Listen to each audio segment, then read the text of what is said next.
কার্য করেছে বলুন? জীবনে যত সোমবারে আমার বাড়িতে দুজন থাকি, আমরা চারজন থাকি, আমার নাতি আর নাতনি, আমার মেয়ে ও সেবা কার্যে চলে গেছে আর নাতনি পড়তে চলে গেছে। আর আমি ছেলেটাকে নিয়ে 4টের সময় পড়তে দিতে যাচ্ছি, যে মাস্টারমশাই বলে যে পড়াবো না, বাড়ি দিয়ে এসে গেছে। তাহলে বাড়িতে কেউ থাকে না, একাই ছেলেটাকে বাড়ি পাঠিয়ে দিলাম। আমি বাড়ি চলে যাবো, এখনই আসছি। ওমা এসে দেখি একটা রান্নাঘরে সিলিন্ডার গ্যাস। ইনার বাড়িতে কয়েকদিন আগে যখন সবাই কাজের মধ্যে ছিল, ইনার নাতি তখন বাড়িতে একা ছিল। তো বাড়িতে একা থাকার পর ওর নাতি খেলা করতে করতে কিছু কারণে বাড়িতে আগুন লাগিয়ে দেয়।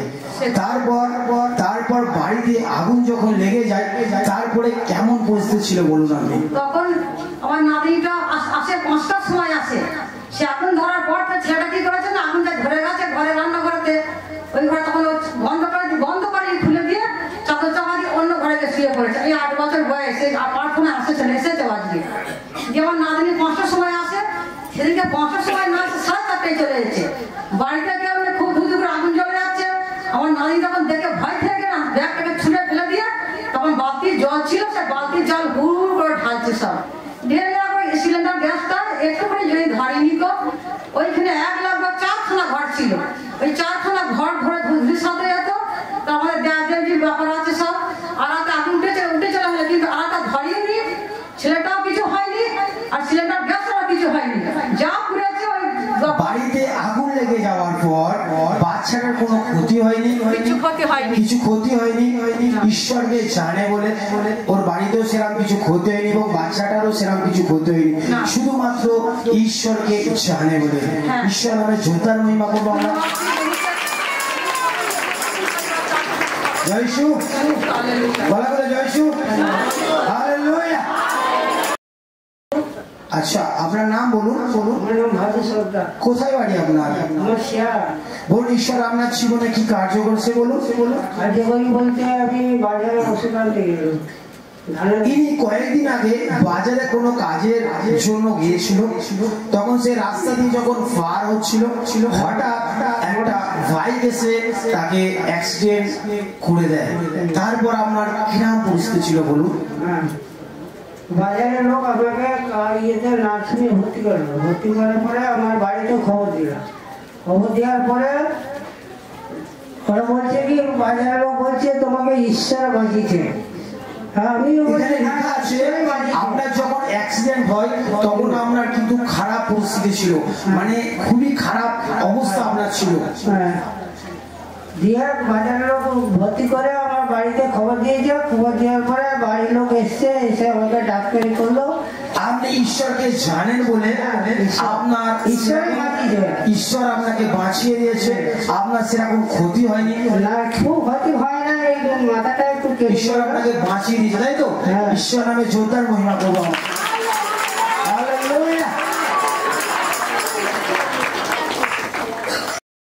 কোথায় বাড়ি? বলুন, আপনার ঈশ্বর আপনার জীবনে কি কার্য করেছে বলুন?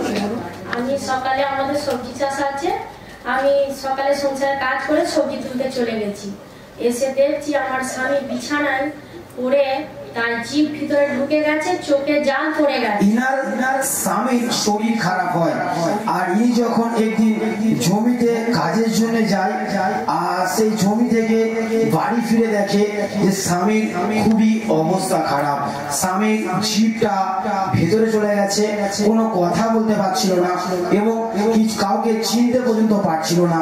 তারপর কি বলছে? আমাকে ইশারা করছে, আমি বলছি কি বলছো, আমি ওর কথা বুঝতে পারছি না। ও যখন ইশারা করছে আমি ভাবছি মনে হয় কিছু খাবে। আমি তখন মুড়ি আর বিস্কুট আর চিনি দিয়ে ভিজিয়ে চামচে করে ওকে দিতে চাইছি, ও খেতে পারছে না। তখন দেখছি ওর পেটটা এত বড় হয়ে গেছে, চোখগুলো বেরিয়ে গেছে আর ভিতরে জিভটা টেনে নিয়ে যাচ্ছে, চোখের জাল পড়ে গেছে। তখন আমি খুব কাঁদছি। আমি তখন আমরা মাটির বাড়িতে থাকি, আমার ছেলেরা পাশাপাশি বাড়ি করেছি, পাকা বাড়িতে 2 ভাই শুয়ে আছে। আমি ওনাকে তখন জাগাচ্ছি, বাপি ওর, তোর বাপি কেমন করছে।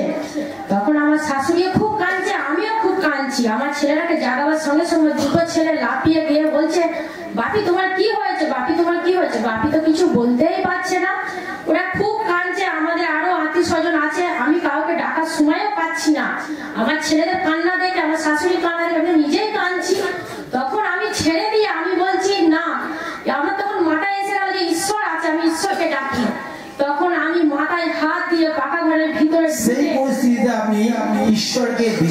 করে সেই প্রার্থনাকে ঈশ্বরের কাছে প্রার্থনা করেছিলেন এবং ঈশ্বরের সেই অয়েলকে আপনি ব্যবহার করেছিলেন, তারপর থেকে আপনার স্বামী পুরোপুরি কি সুস্থ? পুরোপুরি সুস্থ বলে কি ওনার শরীরে অনেক বড় রোগের সমস্যা আছে, 800 সুগার।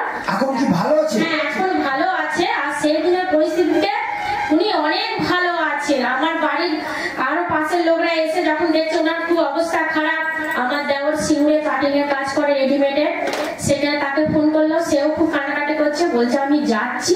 ছেলেরাও কান্নাকাটি করছে। আমি ওইসব সব মাথা থেকে আমার চলে গিয়ে আমি শুধু প্রার্থনা করছি, হে ঈশ্বর, আমি তো কিছুই জানি না গো প্রভু, তো তুমি তো মৃত মানুষকে জীবিত করো, তাহলে আমার স্বামী কেন তো কষ্ট পাচ্ছে, তুমি এই যাত্রায় ওকে উদ্ধার করে দাও প্রভু। যখন আপনি বিশ্বাস সহিত ঈশ্বরের কাছে প্রার্থনা করেন তখন আপনার স্বামী আগের থেকে অনেকটা সুস্থ হয়ে যায়। ঈশ্বর নামে জোতার মহিমা করবো।